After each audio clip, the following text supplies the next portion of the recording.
Ош шаары жана Өзгөн районунун ресторан ээлери той өткөрүүгө уруксат берүүнү жергиликтүү бийликтен талап кылып маалымат жыйын өткөрдү. 20 март карантин мезгилинен бери ишмердүүлүк токтоп, кирешесиз калганын белгилешти. Айрымдары тойконаларды ижарага алып иштетерин жана насыя төлөмдөрү дагы бар экенине токтолду. Негизсиз текшерүүлөр күчөп, санитардык норманын сакталуусу үчүн айыппул дагы чегерилгени маалымат жыйында айтылды. Борбор каладагы ресторандарда 150 кишиге чейин тойлор белгиленип, аларга чара колдонулбай жатканы дагы кошумчаланды. Тойкана ээлери менен бирге тамадалардагы бул маселенин калыс каралуусун республикалык штабтан суранды. Шайлоодогу үгүт иштеринде жаңы бекитилген алгоритм бузулуп 300 кишиге чейин топтолуп жатканын тамадалар белгилейт. Коомдук тамактануучу жайларда тойканага салыштырмалуу оорунун жогу коркунучу күч экендиги да айтылды. Карантин чаралары жумшаргандан тарта экономика этап-этабы менен жанданган. Ошто бизди токтотуп койду. Бизден оштун мээрин билесиң, катуу кол адам. Токтотуп койду, өтпөйдү. Бул кыз деп болду. Биз жана сүйлөшкөндө бул көбүнчө Бишкекте турат. Бишкек бийликке жакынбы же башкабы аны биз чачалбадык. Мына Фейсбукка чыкканда Бишкекте тойлор өтүп атат. Болуп атат. Эми кандай жол менен өтүп атат, ага биз карышыбыз. Неме, мында кандай десем, түшүнбөйбүз ага. Бирок бизде мынабы азыр ушул мезгилде Оштун шаардын ичинде райондордо бизде той токтогон жок азыр. Бир өткөрбөдү деген ал туура эмес. Анан экинчисин айтып коеюн. Бизде дагы бир нерсе түшүнүп койгула, өзүңөргө информация үчүн керек да. Биздин Оштун рестораны менен, Ош областы рестораны менен Бишкек шаарынын ресторанын салыштырбагыла. Себеби Бишкекте бир той 2,5 миң менен өтөт. Алар канча штраф болсо төлөп кое берет. Киши башына 2,5 миңден. Киши башына 2,5 миң. Канча штраф болсо төлөп кое берет. Канча санаптенсе болот, карым сошет, канча баспайт. Бизде Оштон эң барган шкаладын жогору 200 сом бир адамга. Болбосо 150ден башталат, 130дан башталат. Бизде социалдык неме өтө башкача. Төмөн, баягы төмөн да элге карап. Ошон үчүн биз чын айтканда жанагы көп эле Бишкек менен айырмасы бар. Ошон үчүн Бишкекте тойлор өтүп атат. Бизде Ошто такыр система болду. Анан кетип ойлонуп кетесиң. Бишкек бийликке жакыныраак деп. Ошону эми мына жогоруда тургандар ойлонушсун. Эми чындыгында биз деле ушул жердин мамлекеттин турган мыйзамдарды колдошко аракет кылабыз. Ассаламу алейкум, урматтуу журналисттер, урматтуу кыргызстандыктар. Ушул биз көтөрүп аткан маселе биздин алдыбыздагы ресторандын ээлери, тамадалар, ырчылар, администраторлор бардыгы ата өттү. Биздин бир эле максат марттан бери ушул ресторан тармагында, ырчылык тармагында, сүрөтчүлүк тармагында, тамадалык тармагында, бийчилик тармагында, официанттык тармагында иш кылып, фотозона жасап келе жаткан инсандардын кирешеси азаюуда. Бардык Кыргызстандагы бардык мекеме ишканалар иштеп жатат. Биздин дагы бала чакабызды бирөө багыш керек дегендей. Ошон үчүн бизге бир калыстык үчүн азыр өзүңөр көрүп атасыңар, шайлоо келгенден баштап коронавирус деген акылдуу жаңылар токтоду. Менин голосовойум 1-2 күндөн бери хит болуп атат. Хит болгондун себеби бул чындык.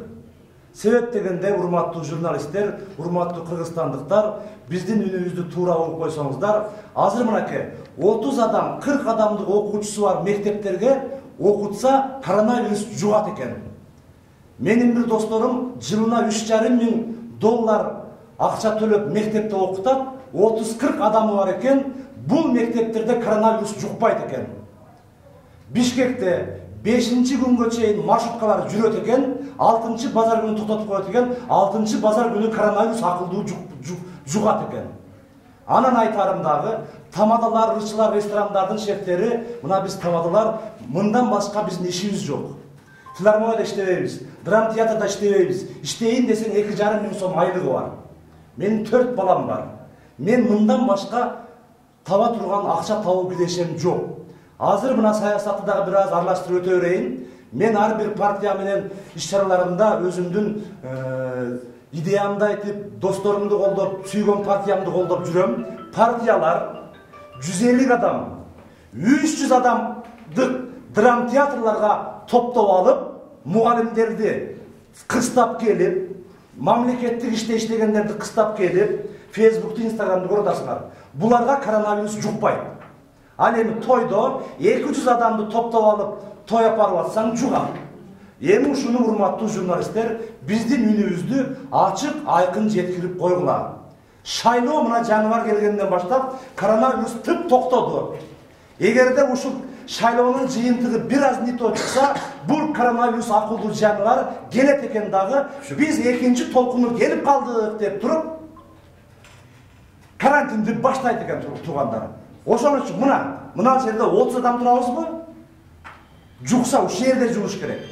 Мамлекеттеги Кыргызстандагы бардык инсандарга бул коронавирус илдети, пандемиясы жугуп контакт болуп бүткөн. Орусия ашты, Казакстан ашты, Өзбекстан ашты, Япония ашты. Биздин акылдуу коронавирус тандап жугат экен. Биринчи тамадаларга, анан тойго барган инсандарга. Ал тойго барган инсан азыр мына биздин устаттар айтып өттү го. Булар базарда дагы жүрүшөт. Базарда жүрүшөт. Азыр айткан Алмансурда жүрүшөт. Самсаканаларда жүрүшөт. Ошол инсандардын бардыгы той менен мына шундай. Мына ушул журналисттер менен мен күндүгө мына агитациялык учурларда той тамашада бул инсандар күндүзү журналисттик ишин кылса, кечкурун тойго барып тартышат. Жуктурсак биз бардыгыбыз жуктурабыз. Мына датка журналист турат, Феруза карындаштарым турат. Бардык инсандар биз мамыржу иш кылабыз. Бул күндүзү ушинтип саясат, элдин үнүн угуп тартып барат, кечкурун тойго барып тамадаланып барат. Жуктурсак биз бардыгыбыз жуктурабыз, урматтуулар. Ошон үчүн урматтуу журналисттер, урматтуу кыргызстандыктар, бийлик төбөлдөрү бизге калыстык кылгыла дагы мекеме ишканаларды ачтыңар. Садиктерди тандап ачтыңар. Мына биздин частный Жасмина деген садик бар. 300 адамы бар. Ушуга жукпайт экен. Айына 5000 сомдон пул берет экен. Ушуларда коронавирус жок экен. А менин уулдарым жөнөкөй эле карапайым садикке барат. Ошол жерде коронавирус жугат экен туугандар. Ал жерде бар да? Ал жерде бар. Ошон үчүн биздин үндү жеткириле дагы атсын. Бул пандемия биргелешип бүткөн. Эгер жаба турган болсо, такыр жабыш керек. Мына шайлоодо акыркы жыйынтыкта айтып койгон жыйынтыктоо сөзүм. Мен күндүгөчү бир партия менен жүрөм. Ошол партиянын атын атабай эле коеюн. Ошол партия бир эмес эки партия менен жүрөм. Бирисин досумду колдоп жүрөм, бирисин элдин партиясы менен жүрөм. Бул менин тандоом. Ошол жерде күндүгө 150 адам, 200 адам менен күндүгө талапкерлери жүгүрүп барып өбүшүп учурашып жүрүшөт. Азыр мына биздин аксакалдар айткандай ресторанда мындай болот. 400 орунду ресторанда алыс кылып отургузуп коюп атышат. 10 адамды мына жерге, 10 адамды ана жерге. Ал инсандар ошо барып чыгып келип, кайда ошо өзүнүн ордуна отуруп, өзүнүн вилкасы менен жеп. Ал эми жанагы иштеп аткан чайканалар, самсаканалар, лагманканалар биринин кашы менен бири жеп, биринин вилкасы менен бири жеп, биринин суусун бири ичип, мына ушул жерде бар. А базарды көрүп атасыңар. Ошон үчүн туугандар, мынау калыстык болуш керек. Чындык чыркырайт, чындык ачуу болот. Мен үнүмдү көбүрөөк кыркып койбой, мындай көбүрөөк берип койгула. Ошон үчүн мен айтарым, атса толук ачыш керек. Ачпаса мына шайлоодогу агитациянды жабыш керек. Ырдабасын деген жерлер бар эле мына шайлоодо. Мен көргөн партияларды айтып кое берейин, атын атабайм бирок. Ырчылары ырдап атат, сынчылары сындап атат, жүргөндөрү жүрүп атат, күлгөндөрү күлүп атат. Калыстык Кыргызстанда кыскасы жок. Коронавирус акылдуу жаныбар өзү кетмейинче биздикилер саясат кылып алды мынчу. Ошон үчүн урматтуу кыргызстандыктар, журналисттер, биздин үндү туура жеткирип, урматтуу бийлик төбөлдөрү суранабыз. Силер жүргөн жерде биз да жүрүп атабыз. Жогорку кеңештин депутаттары, шаардык кеңештин депутаттары, мэрияда иштегендер, биз барган тойго силер да барып атасыңар. Силер барган тойду мен апардым жакында. Жукса бардыгыбызга жукмак. Ошон үчүн ачкыла, элде тартип болсун. Мал базар ачылып атабы? Мал базарда жукпайт. Жугат, жукпайт, а? Ачыкпы мал базар? Ачык. Мал базар ачык, мал базарда жукпайт. Мектептер жабык, ал жерде коронавирус бар. Базарлар ачык. Менин сөзүм кыскасы ушундай. Биз дагы мына марттан бери ушул чөйрөдө тиргилик кылгандардын кирешеси азайды. Бир нерсе десе айтып атышат, бу тамадалар, ырчылар, ачка калдыңар. Жок, бул жерде көзгө көрүнбөгөн официант бар. көзгө көрүнбөгөн администратор бар, бирөөнүн ресторанын арендага алган инсан бар, көзгө көрүнбөгөн видео тасмачылар бар, качагарлар бар, ашпозчулар бар, пол жуугучтар бар, идиш жуугучтар бар туугандар. Кеминде 40 адам иштейт. Ошон үчүн Кыргызстандын көп тарабын камсыз кылган бул тойдогу бир экономикалык проблема. Азыр айтып атчам, мен кыскача 1 мүнөттүк сөзүм калды. Мисалы базарларда костюм саткандар, норка тумак шуба саткандар, ушулардын соодасы дагы токтоду. Себеп тойго байланыштуу. Конфет, печенье, арак, коньяк, шарап, кола, фанта булардын бардыгы тойдо эң көп өтүүчү нерсе. Кыргызстандын экономикасы тойго байланыштуу. Мен сөзүм аяктадым.